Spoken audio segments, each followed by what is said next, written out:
지난주 우리가 들었던 주님의 말씀은 사무엘상 26장의 말씀이었습니다.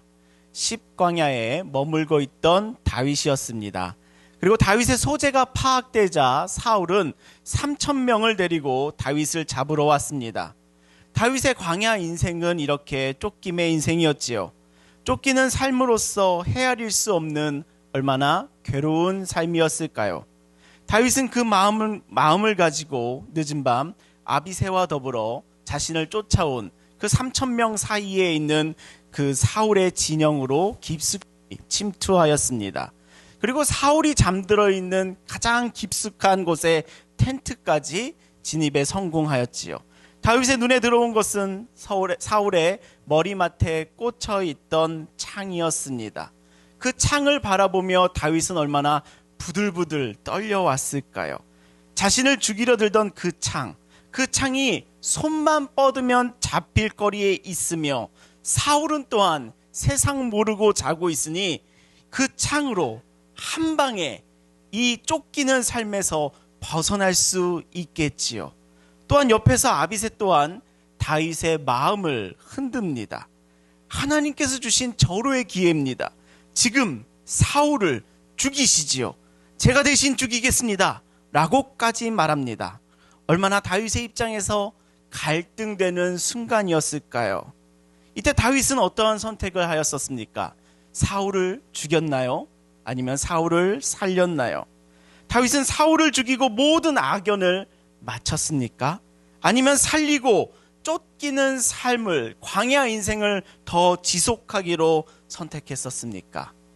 다윗은 하나님께서 기름 부으신 사울을 죽이지 않겠다, 자신의 손으로 죽이지 않겠다라고 선택합니다. 아비새를 통해서도 죽이지 않겠다라고 결정합니다. 정말 인간의 마음으로서는, 인간의 생각으로서는 공감할 수도 동의도 되지 않는 선택을 다윗이 지난주에 하였지요. 이 다윗의 모습을 보며 우리는 하나님의 어떠한 메시지 앞에 섰습니까? 다윗의 이 선택의 순간에 하나님께서 다윗을 저울질해 보이신 것은 누구의 힘으로 살아가겠는가에 대한 질문이었습니다. 스스로의 힘으로 살아갈 것인가, 아니면 하나님 아버지의 힘으로 살아갈 것인가? 육체의 소욕과 성령의 소욕이 충돌하며 갈등하는 때에 우리가 선택한 생명의 길은 나의 힘으로 살아가는 삶이 아니라 하나님 아버지의 힘으로 살아가는 삶을 선택하기로 선포하며 기도하는 시간을 가졌습니다. 또한 내 힘으로 살아가는 대표적인 우리의 모습으로 숫자의 힘을 의지하는 우리의 모습에서 회개하고자 또한 기도하는 시간을 가졌습니다. 우리의 삶이 누구의 힘으로 살아가는 것인가? 라는 그 질문 앞에 나는 내 힘으로 살아가지 않겠습니다. 나는 하나님 아버지의 힘으로 살아가겠습니다. 라는 그 믿음의 고백이 지난주에 있었지요. 이 믿음의 고백이 이번 주에도, 오늘에도 그 믿음의 고백이 되시기를 예수님의 이름으로 축복합니다. 이 믿음의 고백이 나의 고백이 되시기를 예수님의 이름으로 축원합니다. 아멘.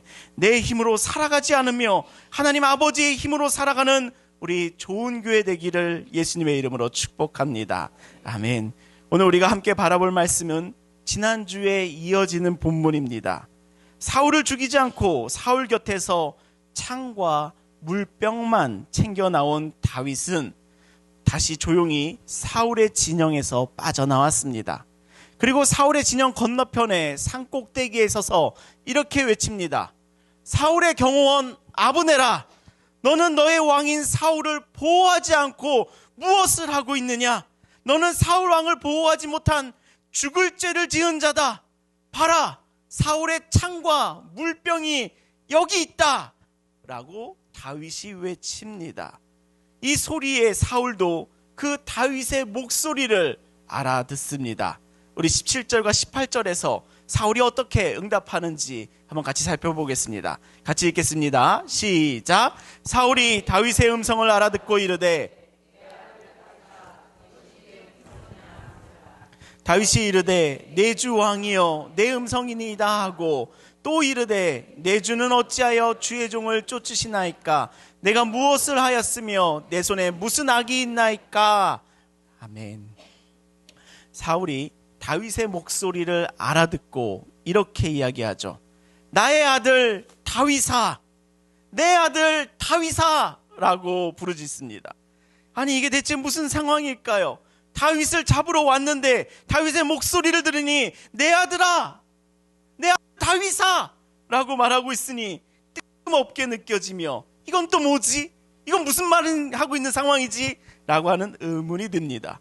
기껏 다윗을 잡으려고 혈안이 돼서 쫓아와서는 또다시 다윗의 목소리를 들으니 내 아들 다윗아 라고 하는 사울이랍니다. 다윗을 잡아 죽이겠다고 쫓아온 것인지 밤끼 먹으러 온 것인지 그냥 온 것인지 도통 사울의 마음을 헤아리기가 어렵습니다. 다윗도 우리와 비슷한 감정을 느끼는 것 같습니다. 19절의 말씀에서 우리 다윗의 응답을 같이 읽어보시죠. 19절의 말씀 같이 읽겠습니다. 시작. 원하건대 내 주 왕은 이제 종의 말을 들으소서. 만일 왕을 충동시켜 나를 해하려 하는 이가 여호와시면 여호와께서는 제물을 받으시기를 원하나이다마는 만일 사람들이면 그들이 여호와 앞에 저주를 받으리니 오늘 나를 쫓아내어 여호와의 기업에 참여하지 못하게 하려 함이니이다. 아멘. 다윗이 어떠한 말을 하지요? 만일 왕을 충동시켜서 나를 해하려 하시는 이가 여호와이시면 이라는 말을 다윗이 합니다. 이 말이 어떠한 의미겠습니까? 다윗도 이쯤 되니 사울도 자기 뜻대로 사는 것이 아닌 건가? 혹은 사울을 지금 보내신 이가 하나님이신 건가? 사울의 뜻이 아니라 하나님의 뜻인가? 라고 하는 생각이 드는 것이랍니다. 그래서 왕을 충동시키신 분이 여호와이십니까? 여호와께서 당신을 보내신 것이라면, 여호와께서 나를 잡으라고 당신을 보내신 것이면 여호와께서는 제물을 받으시기를 원합니다 라고 다윗이 고백하고 있지요. 이 마음이 어떠한 마음이겠습니까? 여호와께서 보낸 것이면 나를 잡아가십시오, 내 목숨 가져가십시오 라고 다윗은 말하고 있습니다. 우리가 오늘 공동체적으로 메시지에 접근하며 집중하려고 하는 말씀의 본문이 바로 이 지점입니다. 다윗의 이 고백이 지점이랍니다. 어쩌면 사울이 나를 잡으려 드는 것이 사울이 원해서 하는 것이 아닐 수도 있구나. 이조차도, 이 광야 인생도, 이 쫓김의 인생도 여호와께서 행하고 계신 것일 수도 있구나 라는 생각과 마주하는 다윗이랍니다. 그렇기에 여호와께서 행하시는 일이라면, 여호와께서 나를 사울에게 잡혀가기를 원하시는 것이었다면 하나님, 제가 기꺼이 제물이 되겠습니다 라며 다윗은 하나님께 오히려 자기를 내려놓고 있습니다. 사울을 살려주고 나와서 기고만장해야 되는 다윗의 모습이 아닙니다. 오히려 이것 또한, 이런 쫓김의 인생 또한 이런 광야 인생 또한 하나님께서 의도하시고 하나님께서 이끄시는 것인가 라는 것에 생각이 닿게 되니 오히려 제가 하나님께 제물이 되겠습니다 라며 자신을 내려놓고 있습니다. 이 19절의 다윗의 이 말은 사울에게 하는 말과도 같아 보이지만 하나님께도 하고 있는 믿음의 고백이기도 하답니다. 주님, 내 인생 가운데 정말 이 고달픈 존재인 사울, 그를 보내시는 분 또한 하나님이시니 제가 주님의 뜻에 순종하겠습니다 라는 믿음의 고백을 담고 있습니다. 다윗의 광야 인생 가운데 하나님의 광야 그 수료식이 정말 얼마 남지 않았구나 우리가 짐작할 수 있는 다윗의 고백이랍니다. 하나님께 모든 것을 내려놓고 있는, 자신의 생명까지도 내려놓는, 스스로 제물이 되어버리는 그 결과와 그 믿음의 고백에 지금 다윗이 다다르고 있습니다. 다윗의 광야 인생이 시간이 지날수록 하나님께서 다윗을 어떠한 모습으로 훈련시키셨는지 여러분 한번 가늠해 보십시오. 사울에게 쫓겨 높당으로 도망하였을 때 다윗은 골리앗의 칼을 받아들이며 안심하였던 다윗이었습니다. 아, 이것도 좋다, 이것이 최고다 라면서 골리앗이 쓰던 칼을 받아들고도 좋아했었습니다. 심지어 가드로 골리앗의 고향으로 도망가기도 하였던 자가 바로 다윗이었습니다. 그곳에서 겨우겨우 미친 척하여 가드왕 아기스로부터 살아남기도 하였습니다. 이러한 광야 인생을 통과하며 다윗은 조금씩 그 하나님의 손길을 느끼며 하나님의 훈련 속에서 어떠한 변화를 일으키기를 시작하였습니다. 하나님을 향한 믿음이 성장통을 겪으며 자라기 시작하였습니다.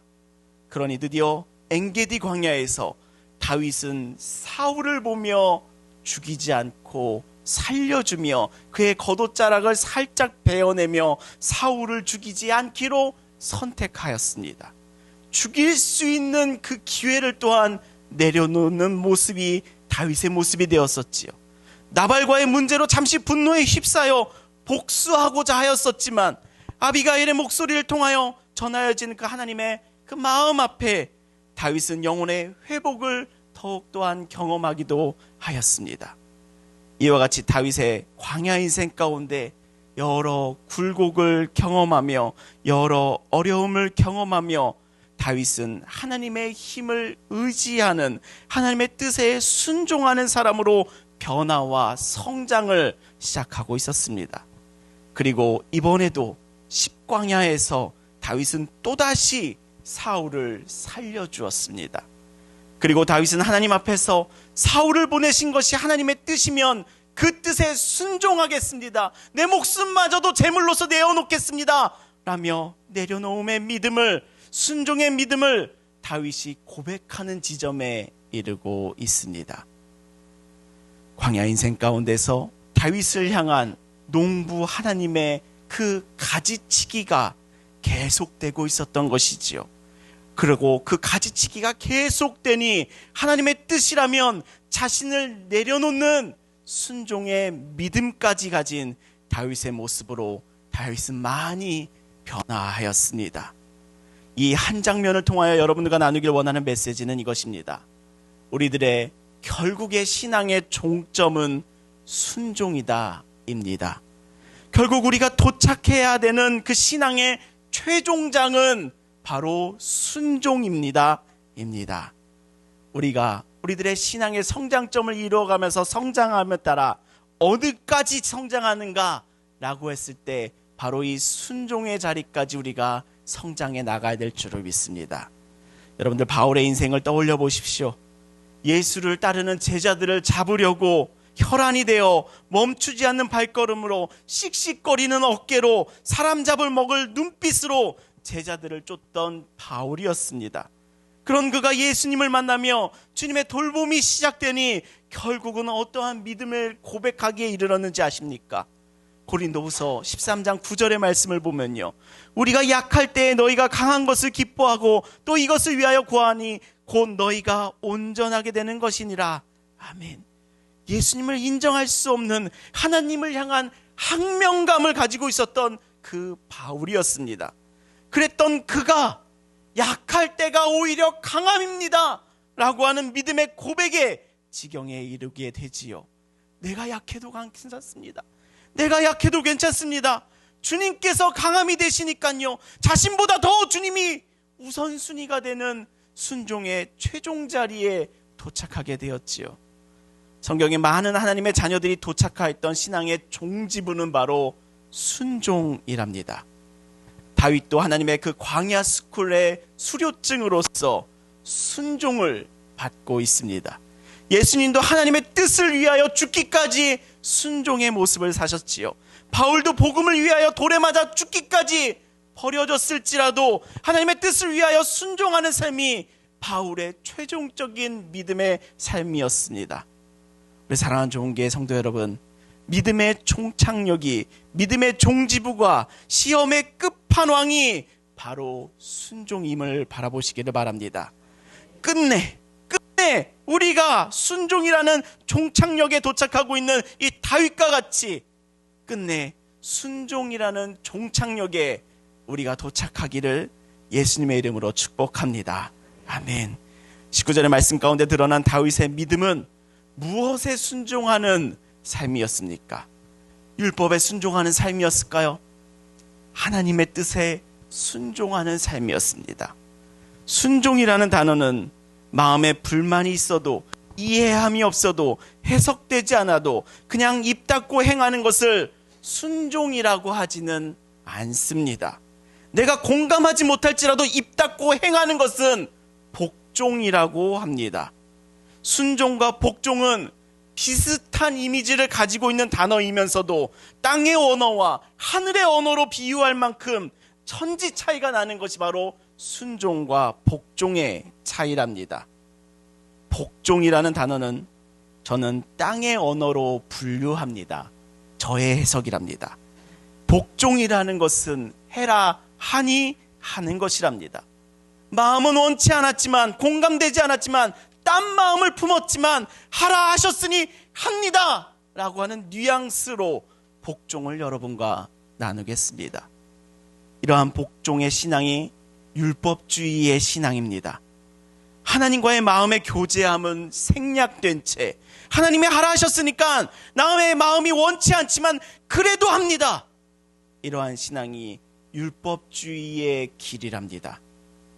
의미가 없는 신앙입니다 라고 말하지는 않습니다. 하지만 이 단계가 우리에게 있어서 최종장이 아니라는 것이랍니다. 이 복종의 단계가 우리가 종착역으로 삼아야 할 믿음의 최고봉이 아니라는 점이랍니다. 복종의 단계에서는 아직도 더 성장할 지점이 있습니다. 그것은 바로 순종입니다. 순종은 그의 마음을 알아, 그의 마음을 헤아려 그의 뜻을 이루는 자가 순종하는 자녀입니다. 복종은 종들이 하지만 자녀들은 순종을 합니다.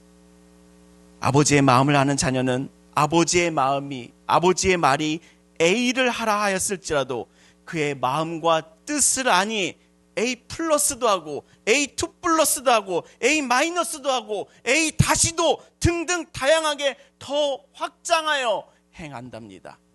이것을 순종이라고 합니다. 예수님께서 바로 이 모습을 우리들에게 보여주셨습니다. 예수님이 이 땅에 오셨을 때 구약의 613가지의 율법 조항에 복종하는 삶을 우리들에게 보여주시지는 않으셨습니다. 예수님께서 우리들에게 전하여 주시고자 하시는 것은 하나님의 뜻과 그 마음에 순종하는 삶이었습니다. 하나님의 뜻과 마음은 아버지의 뜻이며 아버지의 마음이었다라는 것을 예수님께서 우리들에게 전해주셨습니다. 예수님은 하나님 아버지의 마음을 헤아리는 자녀이니 안식일에 병든 자 또한 고치시는 것이랍니다. 율법의 조문에 복종하지 아니하며 하나님 아버지의 뜻과 마음에 순종하니 그 조문을 뛰어넘어 생명이라는, 평화라는 하나님 아버지의 뜻에 맞추어 순종하는 그 믿음의 길을 가셨습니다. 복음서에 나타나는 종교인들의 길이 하나님의 율법에 복종하는 종들의 모습이었다면 예수님의 길은 하나님 아버지의 자녀됨의 그 순종의 모습이셨습니다. 예수님께서 보이신 이 생명의 길이, 이 순종의 길이, 자녀됨의 모습이 우리가 다다라야 할, 우리가 도착할 믿음의 종착역인 줄을 믿습니다. 이것이 우리들의 믿음의 모범인 줄을 믿습니다. 사무엘상 26장에 나타나는 다윗의 믿음 또한 동일한 종착역에 도착하고 있습니다. 아버지의 뜻이기에, 아버지의 마음을 알기에 순종하는 그 믿음이랍니다. 그렇게 사랑하는 좋은교회 성도 여러분, 복종을 넘어 순종의 자리로 나아가시기를 예수님의 이름으로 축복합니다. 오늘 이 시간 우리들에게 믿음의 종착역이 가시화되는 은혜를 입기를 소망합니다. 다윗이 광야 인생을 통해, 그의 인생의 고난을 통해, 하나님의 돌보심을 통해 도착하고 있는 곳이 아버지의 뜻에 순종하는 그 믿음의 여정이었듯이 우리가 함께 믿음의 종착역, 순종함에 이르는 그 믿음의 여정을 끝까지 걸어가시기를 예수님의 이름으로 축복합니다. 아버지의 마음에 공감함으로 인하여 하늘에 계신 우리 아버지의 뜻을 이 땅 가운데 이루기를 순종하는 그 믿음의 삶, 그 복된 삶 되시기를 예수님의 이름으로 축원합니다. 복종하는 종들에게는 하나님의 율법 613가지 플러스 알파가 필요합니다. 지켜야 할 율법과 룰이, 규칙이 필요하지요. 현대 유대인들은 수천 년에 걸쳐서 토라를, 율법을 탈무드화하고 미시나하여 정말 셀 수도 없는 율법을 가지고 있습니다. 정말 수천 권의 책을 빼곡히 각 생활과 각 상황에 복종할 율법들로 가득히도 키높이보다 높게 쌓아 올렸습니다. 안식일을 거룩하게 지키기 위하여 전기를 사용해서는 안 됩니다. 전기를 사용해서는 안 되니 전기 스위치는 안식일의 시작 전에 미리 켜둡니다. 깜빡해서 안식일이 되었는데 스위치를 못 켰다. 그러면 어둡게 지내던지 아니면 이방인을 찾아와 이방인의 손을 통하여 스위치를 눌러야 한답니다. 하나님의 율법의 종노릇함이 이와 같습니다. 그 글자에 복종하는 모습이 이와 같습니다. 글자에 복종해야 되니 수많은 수천 가지의 상황에 따라, 시대에 따라, 사람에 따라 필요한 조문들이 가득해집니다. 그러나 순종하는 자녀였던 예수님은 하나님의 아버지의 뜻을 딱 한 가지로 압축하셨습니다. 하나님을 사랑하라, 이웃을 사랑하라 입니다. 딱 하나입니다. 예수님에게 있어서 순종의 삶은 딱 한 가지 계명으로 압축됩니다. 하나님을 사랑하며 이웃을 사랑하라. 이것 하나입니다. 순종하는 자녀는 각 상황별로, 시대별로 적용해야 하는 수많은 변화하는 율법이 필요치 않습니다. 하나님의 마음과 하나님의 뜻을 바라보기 때문이랍니다. 사랑이라는 변치 않는 그 하나님의 진리된 마음과 하나님을 사랑하며 이웃을 사랑하는 그 진리된 아버지의 뜻만 있으면 됩니다. 이것이 순종하는 자녀의 복이랍니다. 우리 사랑하는 종교 성도 여러분, 우리의 믿음의 여정이 율법의 종노릇하는 그 복종의 신앙을 넘어 아버지의 뜻에 따라 순종하는 자유한 삶이 되시기를 예수님의 이름으로 축복합니다. 순종하면요, 내 뜻을 이루기 바쁜 삶에서 벗어나 하나님 아버지의 뜻을 이루는 순종의 삶으로 들어가면요, 예측할 수 없고 가늠할 수 없고 상상할 수 없는 경이로운 삶이 다가오는 줄을 믿습니다. 내 뜻은 내 생각과 내 능력과 내 지식과 내 경험 속에 국한된 영역 속의 결과물이잖아요. 그러니 항상 나보다 작은 열매를 얻을 수밖에 없습니다. 그러나 하나님 아버지의 뜻을 순종함으로 이루어가는 사람은요, 내 생각보다 크신 하나님의 생각에 머물지요, 내 능력보다 크신 하나님의 능력을 경험하지요, 내 지식보다 크신 하나님의 지식으로 행하지요, 내 경험보다 크신 하나님의 경험 안에 머물지요. 그러니 당연히 순종으로 얻게 되는 열매는 나보다 크신 하나님의 열매를 얻는 것이랍니다. 하나님의 뜻에 순종하는 삶이 이렇게나 멋진 아름다운 열매를 맺는 것이랍니다. 가령 이와 같습니다. 저희 집에 둘째 아이는 입이 좀 짧습니다. 자신이 먹고 싶은 것만 먹는 삶의 모습을 가지고 있습니다. 그래서 나는 이것만 먹을래, 나는 나물 안 먹어 라는 자신의 경험 속에 머물고자 합니다. 그러나 부모는 어떠합니까? 부모는 이 아이보다 30년을 넘게 산 경험과 지식을 알고 있지요. 너가 먹고 싶어하는 그것만 먹으려 하지 말고 이것도 먹어봐, 이것도 맛있어, 이것도 새로워, 이것도 괜찮아, 이것도 먹어봐 합니다. 그러면 아이가 그것을 먹고는 순종하는 것이죠. 그것을 순종함으로 먹고는 자신의 경험과 지식밖에 새로운 맛을 알게 되는 것이지요. 그래서 저희 아이들은 처음에 죽순나물을 먹으려 들지 않더라고요. 근데 한번 죽순나물을 먹어보더니 지금은 광주에서 보내주는 죽순이라면 판다가 되어버렸을 정도로 잘 먹습니다. 저희 아이 두 아이들은 판다가 되었습니다. 잘 먹습니다. 이것이 하나님의 뜻에 순종하는 삶이 왜 복된가 라고 했을 때, 이것이 다윗의 삶이 왜 복된 삶이 되었는가 하였을 때 이와 같은 사례를 떠올린답니다. 나보다 더 크신 이의 뜻에, 나를 너무 사랑하신 아버지의 뜻에 순종하였기 때문이다 라고 해석합니다. 나의 계획과 나의 생각과 나의 뜻과 나의 마음이 아닌 더 크신 하나님 아버지의 뜻에 순종할 때 더 큰 목적과 더 위대한 뜻을 이루는 사명에 참여하게 되는 줄을 믿습니다. 더 큰 쓰임을 받는 삶, 그것은 바로 하나님 아버지의 뜻에 순종하는 삶인 줄 믿습니다. 내 뜻 안에 머물려고 하는 삶은 정말 나보다 작은 열매를 맛볼 수밖에 없는 믿음의 삶이랍니다. 그러나 나보다 더 크신 하나님 아버지의 뜻에 순종하는 삶은 바로 나보다 더 큰 열매를 얻게 하는 삶인 줄을 믿습니다.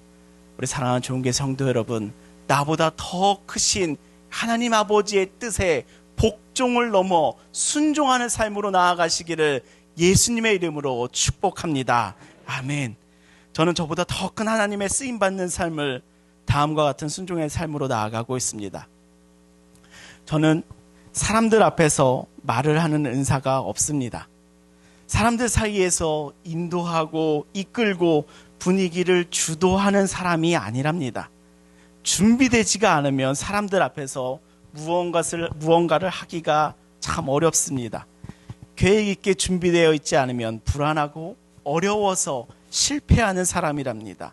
순간적인 임기응변력이 참 떨어집니다.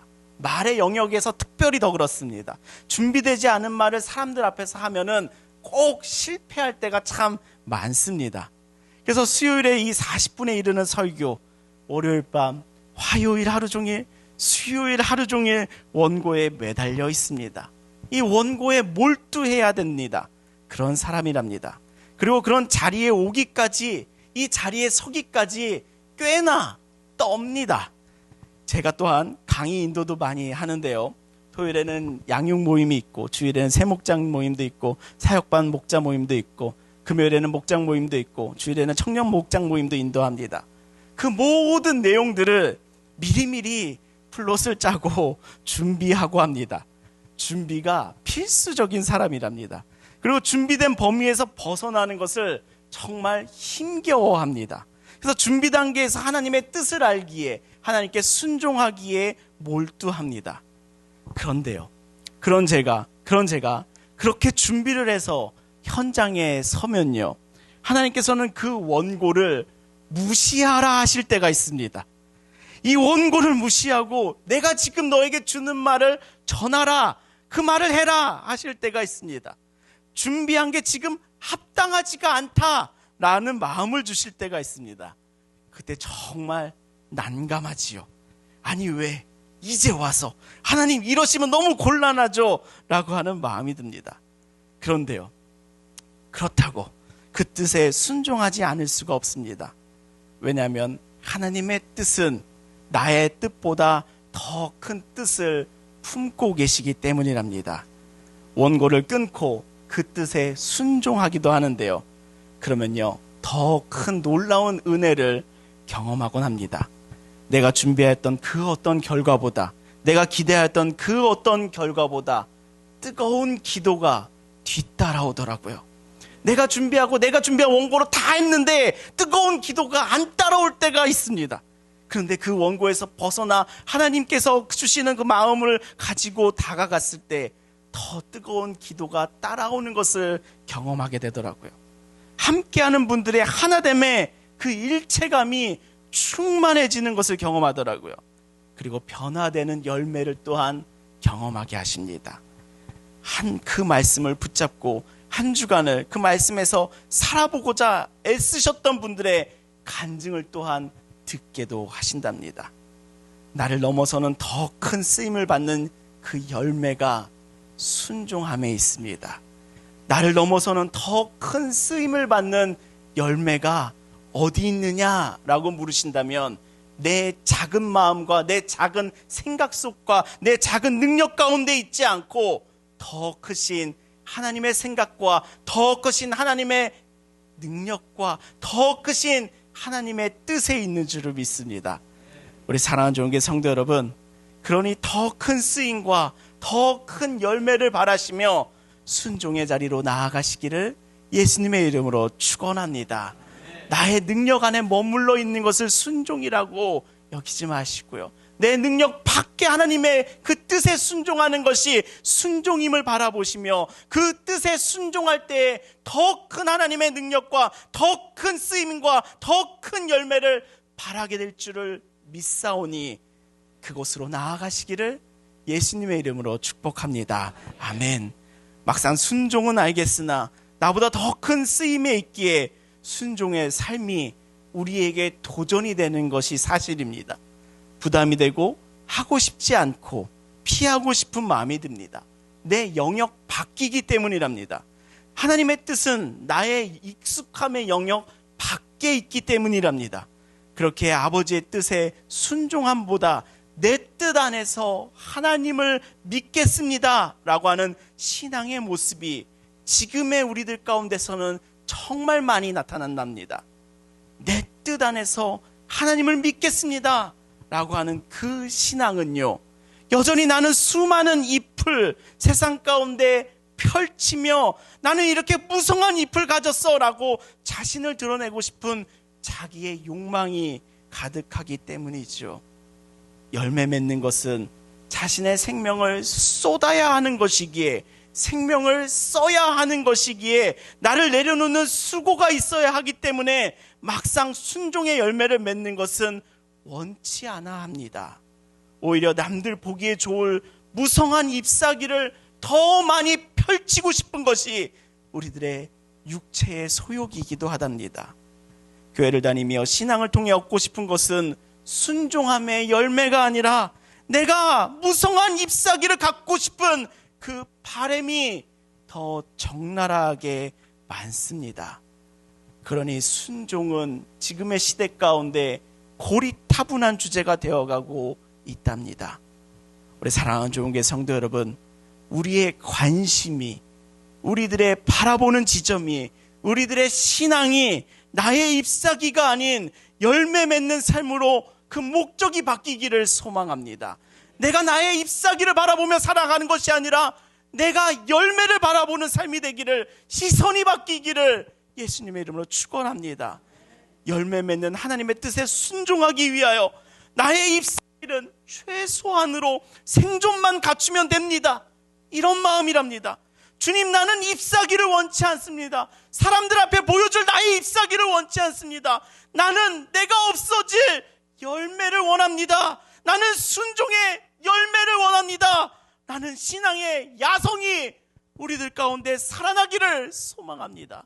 이 야성이 우리들 안에 불같이 일어나기를 소망합니다. 나의 잎사귀를, 무성한 잎사귀를 펼쳐내며 세상 가운데 사람들 사이에 나는 이렇게 무성한 잎사귀를 가졌어 라며 나를 나타내기보다 내가 생명을 써서 짜낸 그 열매가 더 중요합니다. 주님이 열매 맺도록 나의 잎사귀를 가지치게 하여 주시옵소서. 나는 이 잎사귀를 원치 않습니다. 나는 순종의 열매를 더 원합니다 라고 하는 이 신앙의 야성이 우리들 가운데 더 불같이 일어나기를 소망합니다. 그렇게 탁월한 농부이신 하나님 아버지께 나의 이 쓸데없이 많아진 잎사귀를 모두 내어놓을 수 있는 우리 모두가 되시기를 예수님의 이름으로 축복합니다. 하나님, 이 무성한 잎사귀들을 모두 가지치게 하여 주시옵소서. 라는 간구가 우리의 기도 제목이 되기를 예수님의 이름으로 축원합니다. 그리고 열매 맺는 삶으로, 그 아버지의 뜻에 순종하는 삶으로 이끌고자 하시는 그 하나님 아버지의 뜻에 순종함으로 나아갈 때 우리는 더 큰 쓰임을 받는 자녀들이 될 줄을 믿습니다.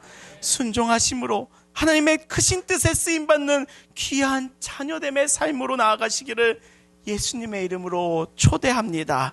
아멘. 기도하시겠습니다. 살아계신 하나님 아버지, 오늘 우리에게 말씀하여 주시니 감사합니다.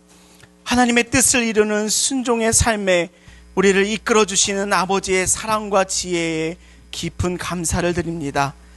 아버지의 뜻이 우리의 삶 속에 깊이 뿌리 내리며 풍성한 열매를 맺게 하여 주시옵소서. 주님, 우리로 하여금 복종을 넘어 순종함으로 우리를 더 크게 쓰임받는 삶으로 이끌어 주시옵소서. 우리에게 자신을 내려놓는 믿음과 용기를 허락하여 주시며 아버지의 뜻을 따르는 것이 더 큰 열매와 더 큰 유익이 있다는 것을 믿음으로 취하게 하여 주시옵소서. 그리하여 우리의 삶이 어떠한 상황에서도 아버지의 뜻에 순종하는 삶이 되도록 주여 우리를 도와 주시옵소서. 탁월한 농부이신 주님 앞에 나의 무성한 잎사귀들을 내미니 주님이 화려하며 나의 의의를 드러내는 데 필요했던 잎사귀들은 주님 가지쳐 주시옵소서. 주님의 뜻에 순종하는 삶을 통해 주님의 사랑과 은혜가 넘치도록 흐르게 하여 주시옵소서. 순종의 삶을 통해 우리는 주님의 더 큰 쓰임을 받게 되리라 믿습니다. 주님, 그 믿음 오늘 우리들에게 선물하여 주시옵소서. 아멘. 주님, 오늘도 주의 말씀을 붙잡으며 기도하는 시간을 갖습니다. 주님, 기도하는 영혼마다 그 뜻이 이루어지는 순종함으로 나아가지는 기적을 체험케 하여 주시옵소서. 예수 그리스도의 이름으로 기도합니다. 아멘.